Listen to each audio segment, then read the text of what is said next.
Hello and happy Friday, everyone. Hope you all had a good Christmas and all that lovely stuff. So, welcome. This is my 2016 roundup, and let me say from the word go, personally, I felt a bit of a rubbish year, really. So, probably like many of you, my year started bad right away with the death of my all-time hero, David Bowie. And that just kind of set the mood for the rest of the year, really. But I'm not really going to go on about that. All the famous people we've lost this year, as it were. We all know those. We all know about them. And this is my personal look at the year. So I spent most of the beginning half of the year sort of trying to present myself to people, if you will. I'm a bit sick and tired of being on my own and just being lonely, really. I don't really have any friends around here other than my sister and brother-in-law. I don't know anyone who lives in this town, and very soon they might be moving to Yeovil, so I'm gonna kind of be stuck here really on my own. So I really want to go out and I really want to meet people, make friends, and do all that things. The strange thing is, I'm 34 years old, and most people have grown out of making friends by the time they get to my age. So it's just difficult, and also what with all my social anxiety and everything as well, it's just more problems I have. When the weather got warmer during summer, I did try and do those kind of things, I was constantly going out. I would go to cafes and restaurants and places like that, and just sort of try and work up the courage to go and talk to people. And I found it difficult. It didn't really work for me.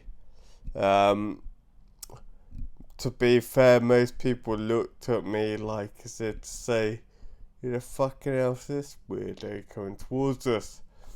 And in the end, it was just easier for me to hide behind my sunglasses and headphones and just go back home and pretend everything could be okay, really. I tried my hand at the whole online dating thing, and to be honest, it did not work at all. It, in many ways, it was almost worse than what it would be in real life, because I have to pay a subscription to it, and then when you're paying a subscription and nobody writes to you, answers your questions, and does all that, it's just even worse, because you just think, I'm putting myself out there and I'm spending money, and no one's even saying hello or anything. It's just, and then also because they're not talking to you and they're just reading about you and looking at your picture. People are just judging you on how you look, the way you look, and because they haven't got anything else to go on. And when people don't even bother looking at me, then I just think, well, there must be something wrong with the way that I'm looking, the way I look.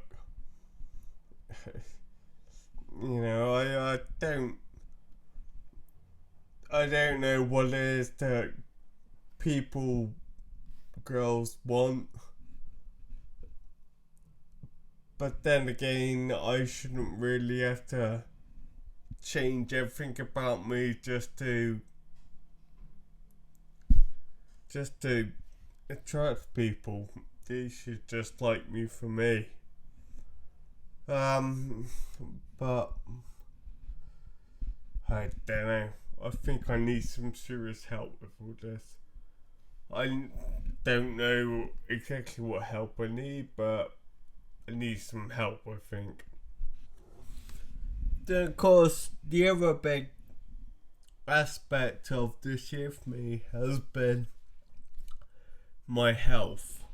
Particularly from July until now, I have been constantly in and out of hospital. I've been in about 6 or 7 times this year alone. I've had times where I've had to stay in hospital for like 8-9 days at a time. I've had minor kind of procedures done. I've had tubes put into me. I've had God knows how much fucking blood taken from me. It's unbelievable. I'm had to constantly have my medication changed. I've been up and down with it, with my diabetes, been all over the place. And this year I have now been diagnosed with heart failure, which, well, it kind of shot the hell out of me. It shot the fuck out of me to be mid-30s and I developed a heart problem. Quite a serious heart problem. In the hospital, when I got diagnosed, I was talking with the heart specialist. And I just said, just be blunt. Just don't fuck around with it. Just tell me what's what. And she looked at me with this kind of very somber look on her face. And she said, basically, if I live until I'm 70, then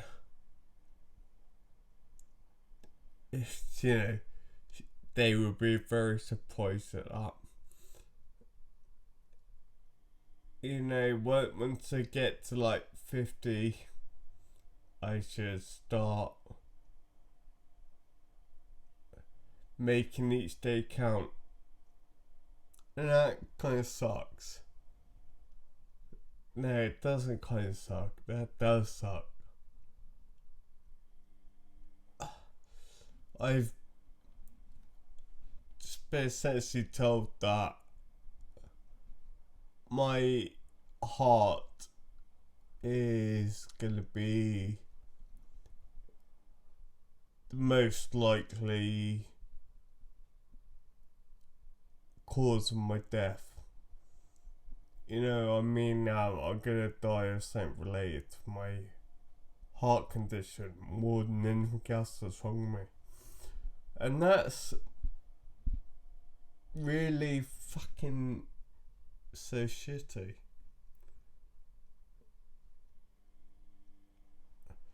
And that just means that right now all I can do is really live for each day. Do what I want every single fucking day. Because I'm kind of at a position now where I shouldn't even bother making too many permanent plans for the future, because it doesn't really look like I'm gonna have one. But then again, when it happened, when I looked it up online and read books about it, and there was all these things that said, all these lifestyle things you could do to make it better, which kind of gave me a bit of a silver lining, to be honest. But then, of course, on Christmas Day, George Michael dies, and he falls asleep and doesn't wake up. And it has now been confirmed that his cause of death was heart failure. Which, is the same thing I've got. And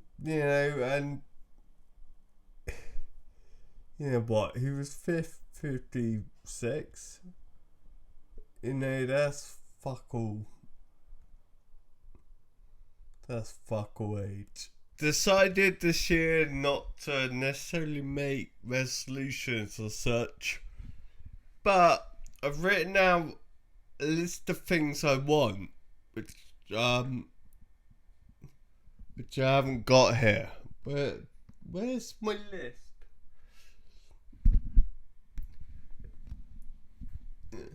I have a list somewhere. And I'm gonna, of things that I would like to achieve this year. And I'm gonna send it to myself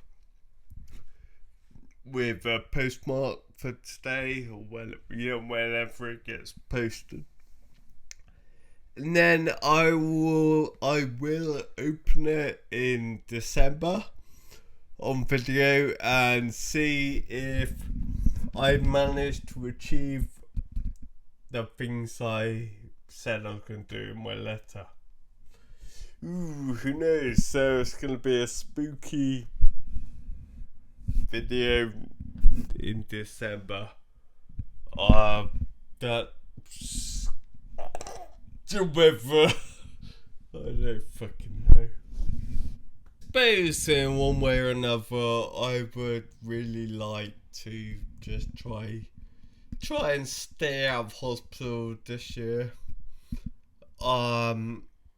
because I had all the with all those health problems of last year, the heart failure, the catheter tubes and all that lot. What people don't really see about that is what all that is doing to my mental state. My brain is fucking fried. I mean,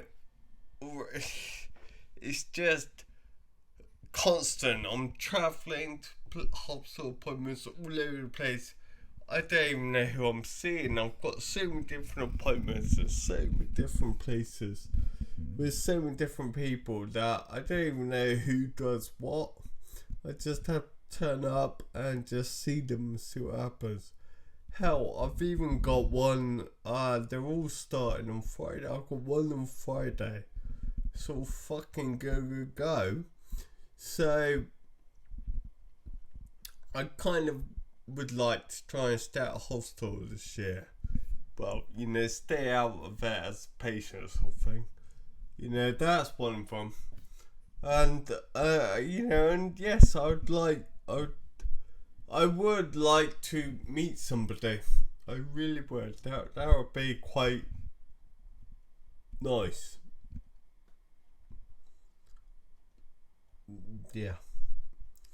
She doesn't have to like Sonic Youth, but it would be cool. For the first time in quite a long time now, I've started writing and making new music, which is again something that I always wanted to get back into, but I only knew that it was worth getting into when I was in the right frame of mind to do it. And that happened recently, and so yeah, I started doing this new music. I never thought I would again, but I have done, and I'm really starting to enjoy it again. I don't quite know what I'm going to do with it. I don't know whether I'll be putting something on live people listen to or whatever, but you know, for the first time in the last 20 years, I'm making music for myself. I'm only doing it for me. Beforehand, every time I wrote and recorded music, it was always there was always a goal for it, you know. I was always gonna release it. It was gonna do this for me, it was gonna do that for me, it was gonna do whatever. You know, I was writing for my band and I was waiting for everything else. But now I don't have any goals in music. I don't want to be on a record label and release a CD, and I don't want to play gigs, and I don't want to play shows, or I don't want to be a live musician. I just want to make music, you know, and that's I think that's what's helped me get into this frame of mind, because you know, because it's allowed me to do this myself. Okay, I'm gonna stop this now. I'm gonna leave it there because this probably gone on for too long and no one's probably listening anymore. If you are still listening, you're great and all that, but yeah, well, that was my 2016. It was shit for me. No girlfriend, still no, you know, and I was in hospital, nearly dying. You know, some of my heroes have died. David Bowie's dead. I still can't fucking believe that. Honestly, almost a year later, and I still can't get my head around the fact that I no longer live in a world where David Bowie is referred to in the past tense. Prince, and then Carrie Fisher, a few days ago, Carrie Fisher. Christ almighty. So anyway, 2016, personally and just in general, was shit. Well, it was shit for me. 2017 might be better, but let's not hold our breath. Well, let's try and think optimistically. So yeah, that's that. Thank you for watching me moan on today about fucking bollocks and nothing in between. And thank you for coming and watching me all year round. It's been great. I fucking love coming doing this sort of stuff and talking shit. It keeps me out of trouble. As I've been saying before, more content to come, and it is now starting next week. There'll be some more stuff, and so once again, happy New Year to everyone. I hope you had a good Christmas. With in whatever you did, I hope you can have good New Year's Eve. No matter what you do. Thank you for inviting me out. No, I'm only joking. I won't. And hopefully I will see you again very soon.